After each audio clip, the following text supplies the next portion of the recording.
Plongeons au cœur des histoires réelles de vie qui inspirent pour découvrir des récits fascinants et des réflexions sur la vie naturelle et surnaturelle. Pour découvrir des récits fascinants et des réflexions sur la vie naturelle et surnaturelle du quotidien. Abonnez-vous maintenant, découvrez le pouvoir des histoires vraies, uniquement sur Histoire de Vie TV. Au Bénin, le monde respire à deux poumons. Un poumon est le monde que vous voyez. C'est le monde des marchés animés de Cotonou, des universités modernes, des bâtiments en béton qui s'élèvent vers le soleil et des téléphones portables qui bourdonnent des nouvelles du jour. C'est la réalité de la logique et du commerce, de la science et de la religion structurée. Mais il y a un autre poumon, celui qui puise son souffle dans les ombres, dans le bruissement des feuilles des forêts sacrées et dans les murmures qui voyagent sur le vent de l'harmattan. C'est le monde de l'invisible. Un lieu où les esprits marchent aux côtés des mortels, et où les destins peuvent être tordus comme de l'argile molle entre les mains d'un sorcier. C'est un monde que beaucoup, surtout les éduqués, pourraient rejeter en plein jour. Mais quand la nuit tombe, quand des choses inexplicables se produisent, même le cœur le plus sceptique ressent l'attraction de ce courant souterrain ancien et mystique. Cette dualité n'est pas un conflit, c'est une danse délicate, parfois terrifiante. Un homme d'affaires prospère pourrait assister à une réunion de conseil le matin et consulter un prêtre vaudin l'après-midi. Un médecin pourrait prescrire des médicaments modernes pour une maladie, mais aussi recommander un rituel pour apaiser un ancêtre agité, considéré comme la véritable cause. Cette coexistence est le tissu même de la vie. Le mystique n'est pas un royaume séparé, réservé aux non-éduqués ou aux ruraux. Il imprègne chaque couche de la société. C'est une reconnaissance silencieuse que tous les problèmes n'ont pas de solution logique et que certaines forces opèrent au-delà de la compréhension humaine.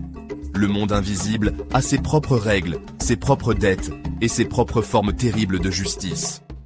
Le pouvoir de cet autre monde se manifeste souvent dans les espaces les plus intimes, la famille. C'est ici, au sein des liens du sang et du mariage, que l'amour et la jalousie peuvent se transformer en quelque chose de bien plus sinistre. Des histoires sont racontées, non pas comme des mythes, mais comme des événements récents, de transformation et de malédiction nées de l'envie ou d'une soif de pouvoir.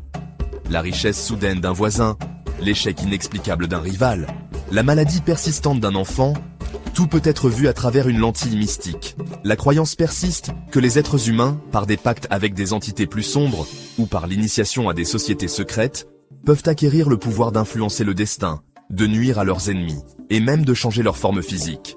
Ce ne sont pas seulement des contes de feu de camp, ce sont des avertissements tissés dans la conscience sociale. Ces récits servent de boussole morale dans un monde rempli de dangers invisibles. Ils enseignent le contentement et mettent en garde contre l'ambition démesurée. Ils rappellent aux gens de se méfier des fortunes soudaines et imméritées et de surveiller leurs paroles, car une parole haineuse peut devenir une puissante malédiction entre de mauvaises mains. Les histoires de sorcellerie et de transformation sont un rappel constant que la réalité est stratifiée. Sous la surface de l'ordinaire, un monde plus profond et plus puissant bouillonne. Un monde où une simple pièce de monnaie trouvée par terre pourrait être un piège, et l'amour d'une mère pourrait être un masque pour une fin indicible. C'est le Bénin, où le spirituel et le physique sont éternellement et souvent tragiquement entrelacés. Il y avait un homme, un fils du Bénin. Il était éduqué, un intellectuel avec un avenir prometteur. C'était aussi un homme de foi, un membre dévot de l'église du christianisme céleste, qui croyait au pouvoir de la prière et à la grâce d'un Dieu chrétien. Il était le fils unique de sa mère, la fierté singulière de sa vie. Il épousa une femme qu'il aimait, et ensemble, ils commencèrent à construire une vie moderne, fondée sur des rêves partagés et une affection mutuelle. Ils avaient tout ce dont ils avaient besoin pour être heureux, sauf une chose. Le rire d'un enfant était absent de leur maison. Pendant plus de 6 longues années, leur désir d'avoir une famille ne fut rencontré que par le chagrin et le désespoir. Sa femme concevait. Une joie fragile fleurirait dans leur cœur, un espoir pour l'avenir prenant enfin racine. Mais cette joie était toujours éphémère, une brève flamme de bougie rapidement éteinte. Parfois, la grossesse se terminait par une fausse couche soudaine et inexplicable. D'autres fois, le bébé disparaissait simplement du ventre, une impossibilité médicale qui laissait les médecins perplexes et le couple dévasté. Un schéma commença à émerger, un cycle cruel et prévisible d'espoir et de perte. Le couple remarqua que ces tragédies suivaient souvent une visite de la mère de l'homme. Elle venait chez eux, le visage masqué par l'inquiétude, offrant du réconfort et des remèdes traditionnels. Mais après son départ, le désespoir suivait rapidement, laissant le ventre de la femme stérile une fois de plus. L'homme, piégé entre ses croyances modernes et les preuves croissantes de quelque chose de profondément anormal, se tourna vers son église. Lui et sa femme prièrent avec une ferveur désespérée. Ils jeûnèrent. Ils assistèrent à des veillées. Ils cherchèrent les conseils de leur pasteur et le soutien de leur congrégation, croyant que leur foi serait un bouclier contre toute obscurité qui les affligeait. Pourtant, les prières semblaient tomber dans l'oreille d'un sourd. Chaque nouvelle grossesse était une nouvelle vague d'anxiété, et chaque perte était une plongée plus profonde dans une mer de chagrin. L'esprit de la femme commença à flétrir sous le poids de tant d'enfants perdus, et la foi du mari fut poussée à son point de rupture. Le monde moderne et ses réponses les laissaient complètement tomber. La tension sur leur mariage était immense. La femme commença à regarder sa belle-mère avec un mélange de peur et de suspicion, une accusation tacite planant dans l'air entre elles. Le mari, déchiré entre son amour pour sa femme et son devoir envers sa mère, se retrouva dans une position impossible. Comment pouvait-il accuser la femme qui lui avait donné la vie d'un acte aussi monstrueux? La pensée était une violation de tout ce qu'il tenait pour sacré. Pourtant, le schéma était indéniable. La présence de la mère était devenue un signe avant-coureur de la mort. La famille, autrefois source de force, était maintenant un nœud de suspicion, de ressentiment silencieux et d'une peur profonde et rongeante de l'invisible. Quand les prières de son église n'apportèrent aucun réconfort, l'homme prit une décision qui lui sembla une trahison de son être moderne. Il chercha un prêtre fat, un devin imprégné des anciennes traditions vaudin que sa propre religion lui avait appris à fuir.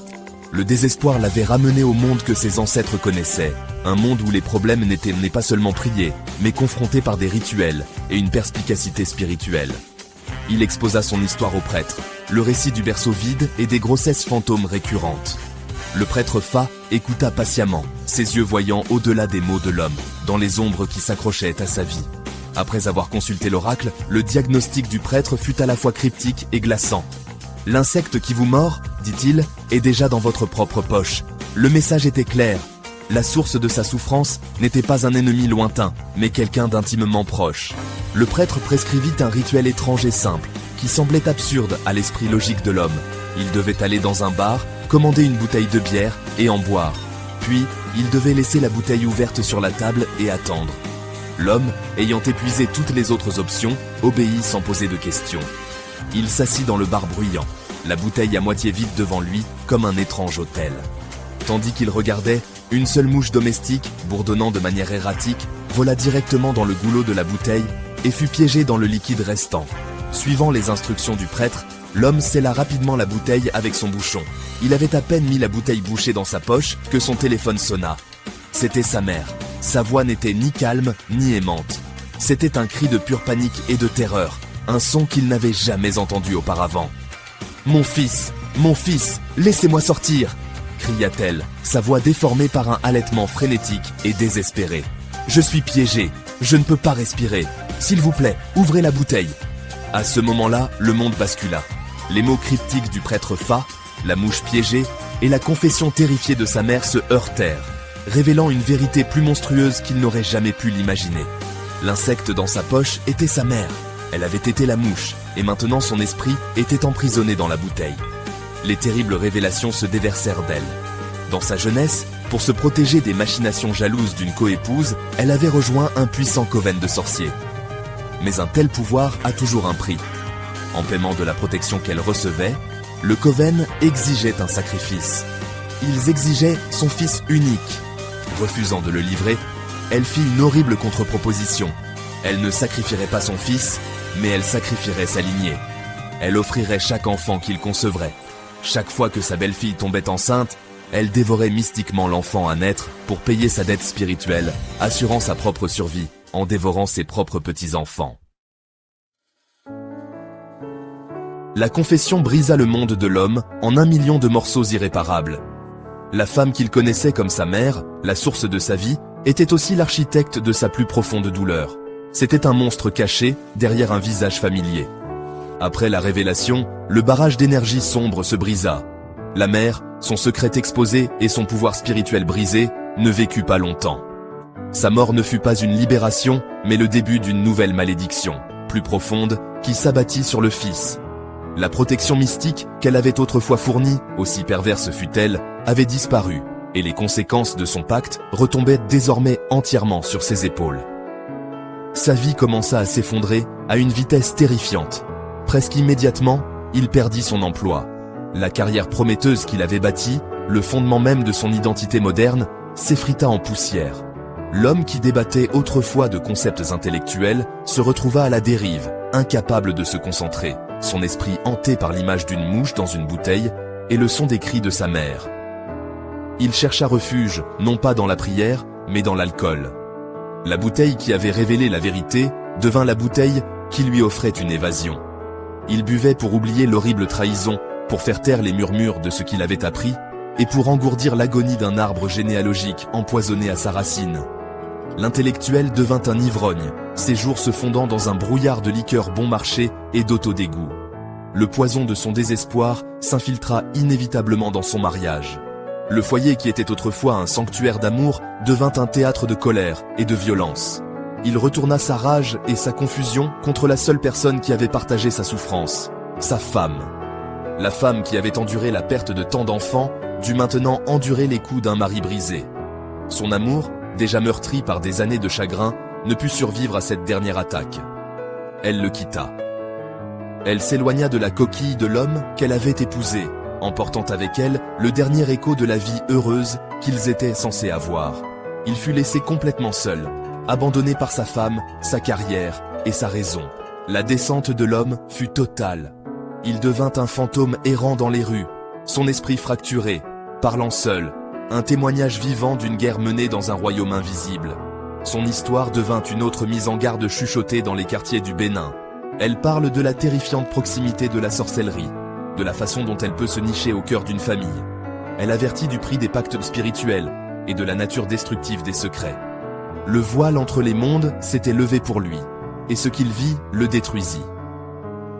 Sa vie sert de rappel, frappant que dans un monde où le mystique est réel, certaines vérités sont si terribles qu'elles ne laissent que des ruines dans leur sillage.